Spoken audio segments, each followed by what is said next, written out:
जनगण मन अधिनायक जय हे भारत भाग्य विधाता। पंजाब सिंध गुजरात मराठा द्राविड उत्कल वंगा। विंध्य हिमाचल यमुना गंगा उज्जल जलधि तरंगा। तव शुभ नामे जागे तव शुभ आशीष मांगे। गाहे तव जय गाथा जन गण मंगलदायक जय हे भारत भाग्य विधाता। जय हे जय हे जय हे जय जय जय जय हे।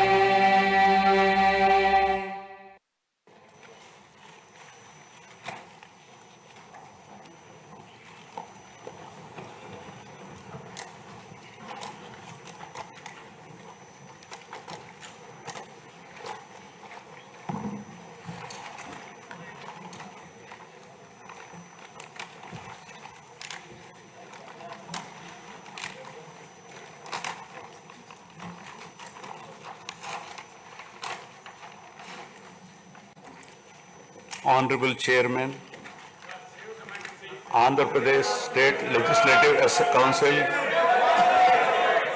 Honorable Speaker, Andhra Pradesh State Legislative Assembly, Honorable Members of the State Legislature, I am immensely pleased to welcome and congratulate the newly elected Honorable Members of the State Legislative Assembly and members of the Legislative Council to this joint session of the State Legislature being convened for the first time after the general elections 2024. I would like to take this opportunity to commend the Andhra people's active participation in the electoral process. Their inspiration for change has been unambiguous. Now the responsibility of fulfilling their aspirations lies with all of you. Honorable members, you are aware that due to the supreme sacrifice of Amarajeevi Potti Sriramulu, Andhra Pradesh was formed as the first linguistic state on 1st October 1953 with Kurnool as capital. Thereafter, the state was recognized on 1st November 1956 and Telugu-speaking parts of Hyderabad state were made into the combined Andhra Pradesh with Hyderabad as capital. Accordingly, a lot of Telugu people moved to Hyderabad.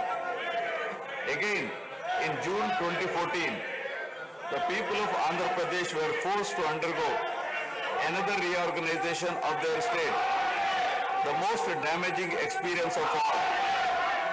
The united Andhra Pradesh was bifurcated unscientifically, undemocratically, and without adequate consultation with the stakeholders. This has left an indelible mark on the minds of the people of the residual state of Andhra Pradesh. The turbulence caused due to multiple state reorganizations and the resultant disruptions have deprived Andhra people of a sustained long-period development and progress. Today we stand at a juncture where the people have to again take up the task of rebuilding their state. As time has progressed, it has become evident that the Andhra Pradesh Reorganization Act 2014 does not compensate enough the residual Andhra Pradesh for the loss of prosperity and development opportunities. The state bifurcation has imposed an unprecedented strain on the economy of the state. There are patent inconsistencies in distribution of assets and liabilities, with 58.32% of combined state population unscientific bifurcation caused the state to inherit only 46% of the resources, financial loss on account of loss of Hyderabad city, disproportionate debt burden, loss of access to public institutions, loss of national institutions, Government of India PSUs, and institutions of higher learning, etc.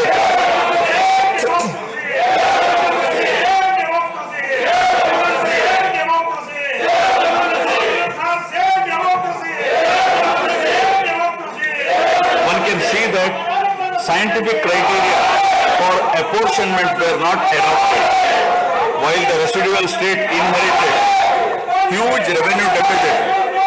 Debt was shared on population basis, assets on location basis, power sharing on consumption basis, and worst of all, educational institutions with no basis.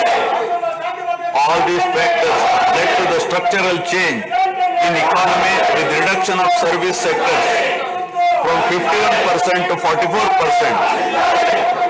The per capita income too fell from 1,06,176 for the combined state to rupees 93,121 for AP. Notwithstanding the adverse impact of the state bifurcation and undaunted by challenges such as budgetary constraints, infrastructural deficiencies, and unresolved issues, the government converted every crisis into an opportunity during the period 2014 to 19. The government had laid a solid foundation for a vibrant sunrise Andhra Pradesh. The then government focused on the inherent strengths of the successor state of Andhra Pradesh, its 974-kilometer coastline, providing opportunities for port-led development and requisite environment for manufacturing activities. The fertile river plains supporting agriculture and allied activities, the passing of 3 industrial corridors through the state, rich natural and human resources.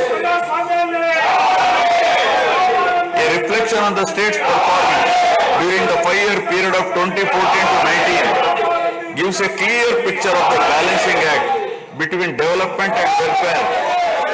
Completion of prestigious Pattasima project by linking of rivers Godavari and Krishna in a record time of 1 year. Completion of 72% of Polavaram project so that it could be made fully operational by 2021.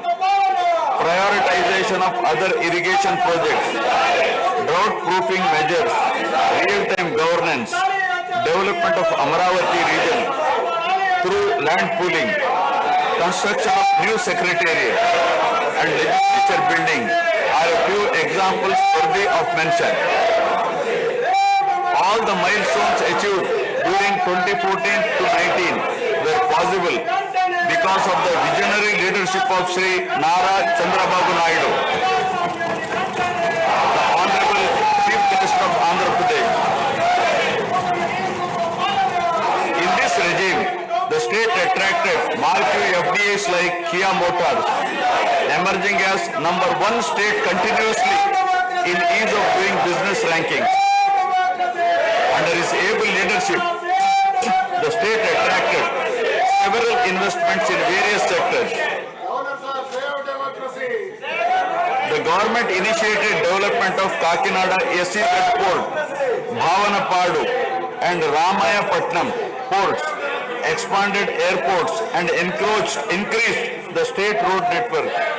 The development of infrastructure was balanced with welfare measures such as increase in old age pension, farm loan waiver, scholarships to students, construction of houses, etc. These development and welfare measures led to compound annual growth of 13.5% between 2014 to 19. While the state was set to take off on the path of high growth, the change of regime in 2019 again brought back the disturbing time nascent Andhra Pradesh.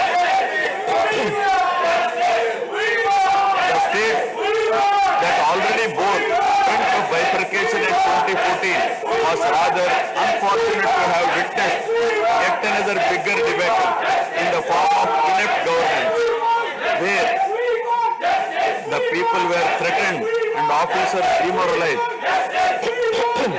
In fact, the damage and losses during the period 2019 to 24 have been more severe compared to the state reorganization in June 2014.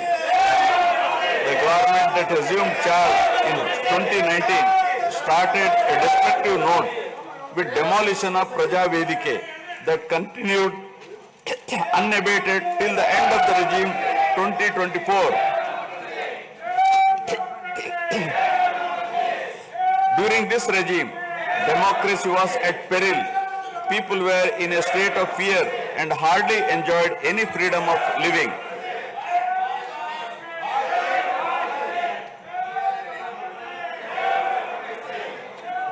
The regime revenge politics had severely hampered the state's prospects for prosperity and growth. Even the Honorable High Court of Andhra Pradesh had sought to convene a judicial inquiry into whether there is a constitutional breakdown in the state. The biggest damage was done to the brand AP. No noteworthy companies came forward to invest in the state.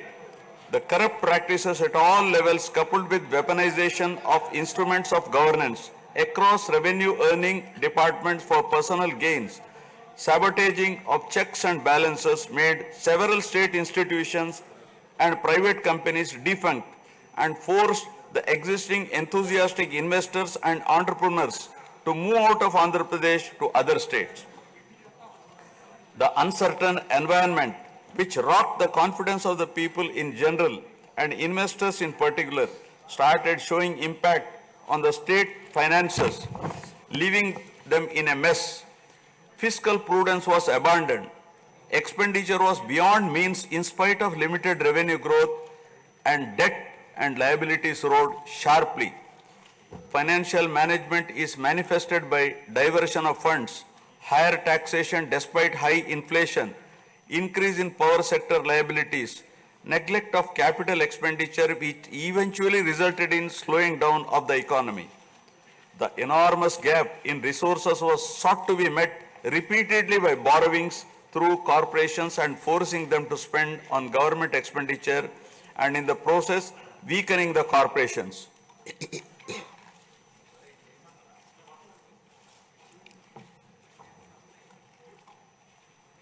In view of the inordinate delay in clearance of the bills due to strained financial position of the state, many vendors and contractors have approached the High Court of Andhra Pradesh for relief and filed cases against the government. About 25,000 cases have been filed for bill payments, which is unprecedented. The sheer number of contempt cases with personal appearances and arrest warrants against officials in several cases resulted in systematic humiliation and victimization of bureaucracy. This led to complete demoralization of administrative machinery.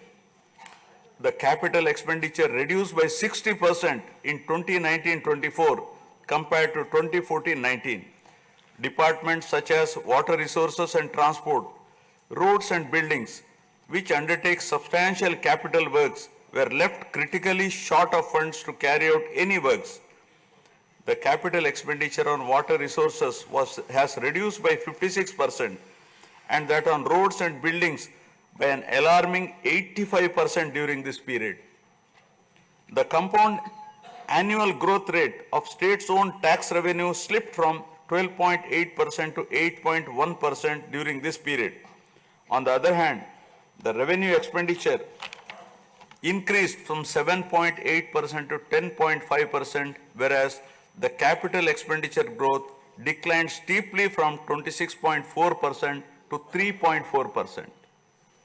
Lower share of capital expenditure to public debt occurred during the period 2019 to 24 is a clear indicator that the government met revenue expenditure also through borrowed funds. The CAGR in per capita debt has been higher at 14%, while the CAGR in per capita income is only 9.7%. This reflects the fiscal profligacy of the previous regime as no capital formation took place. The Amaravati capital region, envisioned as the focal point of growth for the nascent state of Andhra Pradesh, was totally destroyed. With an attempt to scrap the Amaravati dream, the government confused the people with its malicious three capital cities idea under the guise of decentralized governance. During the period 2019-24, no irrigation project, no industries, no infrastructure relating to roads, buildings, hospitals, drinking water was taken up.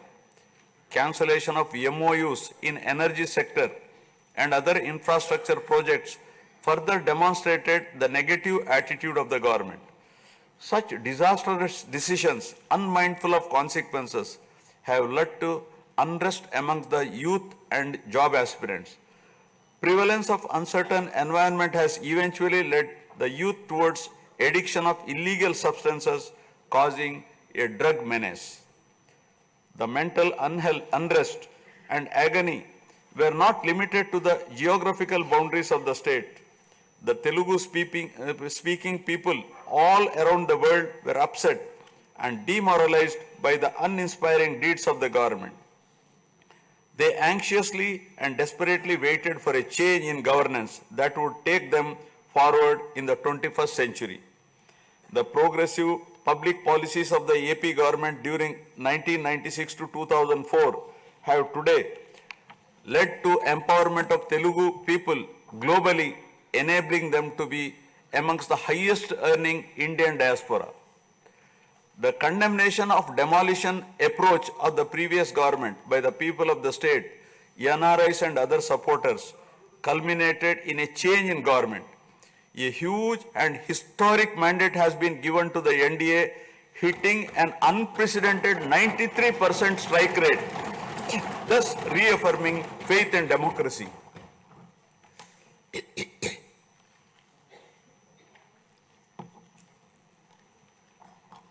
I sincerely congratulate the people of Andhra Pradesh for their wisdom in electing a government that discharges its duties with a futuristic view. Hordes of Andhra people had come from various regions to be part of this historic mandate in favor of future of Andhra Pradesh. The new government has a perfect blend of fresh and experienced honorable members in the assembly. I once again welcome all the members who will be instrumental in making right policies in the interest of good governance and in the spirit of cooperative federalism. Honorable members, at this juncture, I feel it is also important to recall the glorious past of Andhra Pradesh. Renowned as Annapurna, rice bowl of India, the state used to support other states in ensuring food security. As a leader of self-help group concept, Andhra Pradesh stood out as an example in developing entrepreneurship, knowledge economy, and cultivating thrift amongst poor women. Use of IT in all areas of welfare and development was the cornerstone of state's vision. The misrule of the previous government, which lacked transparency, have compelled this government to put the facts before the people about the disruption of systems and rampant corruption prevailing during the last 5-year term. Accordingly, my government has released a series of white papers highlighting numerous discrepancies in fund utilization, misappropriation, resulting in huge loss to the state exchequer and the natural resources base of the state. I would present some of the key takeaways of the white papers. Completion of Polavaram, the lifeline of Andhra Pradesh, is of the highest priority. The Polavaram project has been completely derailed. Introduction of reverse tendering and cancelling the agreed contracts have caused an irreparable damage not only to the project but also to the concept of interlinking of rivers and irrigating every acre of land. Unilateral announcement of 3 capitals for the state resulting in 1,631 days of farmers' protest. Modification of jurisdiction of the Capital Region Development Authority to 6,993 square kilometers. Shelving preparation of regional master plans. Completing the land acquisition in only 191 acres are some of the events that halted the progress of CRDA. This led to a potential loss of about 7 lakh jobs and estimated loss of wealth of about rupees 2 lakh crore along with loss of investment and growth opportunities. Andhra Pradesh, which enjoyed the distinction of being the first state in the country to have introduced reforms in the power sector in 1990s, had achieved energy sufficiency from 1996 to 2004. After bifurcation, the state faced an energy deficit of 22.5 MU per day. Again, by bringing second generation's reforms in energy sector and promoting renewable energy, the state become energy surplus by 2018. The state has witnessed an irreparable damage in the recent past. State energy sector has also suffered huge losses to the tune of rupees 1,29,503 crores during the period 2019 to 24. Misappropriation of natural resources such as land, mines and minerals and forests has been widespread. Land grabbing, misappropriation in allotment of house site pattas, violations in land allocation, assignment of land to ineligible beneficiaries, and Resurvey and AP Land Titling Act 2023 have completely eroded the confidence of the people during 2019-24. Put together, an amount of rupees 35,576 crore covering 1.75 lakh acres has been estimated as a loss, and the fundamental right of the people to own their property was affected. Looting of sand and mineral wealth is another area that resulted in huge loss to the exchequer and involved corruption. My government has initially estimated that an amount of rupees 19,000 crore has been lost due to illegal activities in these areas. Due to the unfriendly sand policy, 20 lakh construction workers have become unemployed. Due to the inefficient, inappropriate policy making and laxity in enforcement during the periods 2019-24, a cumulative loss to the tune of 9,750 crore has been incurred in mineral revenue. Huge damage has been done to environment. Smuggling of precious red sandals from forests has taken place with the revenue from the sale of red sandals dropping from rupees 1,623 crore in 2014-19 to rupees 441 crore in 2019-24. The destruction of mangrove forest land and Rishikonda Hill in Visakhapatnam have also damaged the state's heritage and culture. The government misused law and order machinery during 2019-24 by harassing dissenting voices. There was rise in crime against women, children, atrocities on innocent people, especially the SC, STs and other vulnerable sections. The people lost faith in the government's ability to maintain rule of law.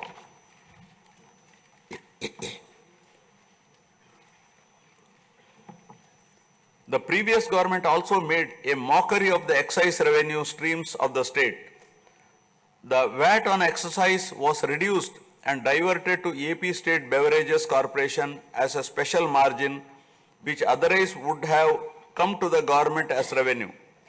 The government levied the additional retail excise tax on the issue price of liquor sold by APSBCL and escrowed the same for repayment of loans taken by APSDC.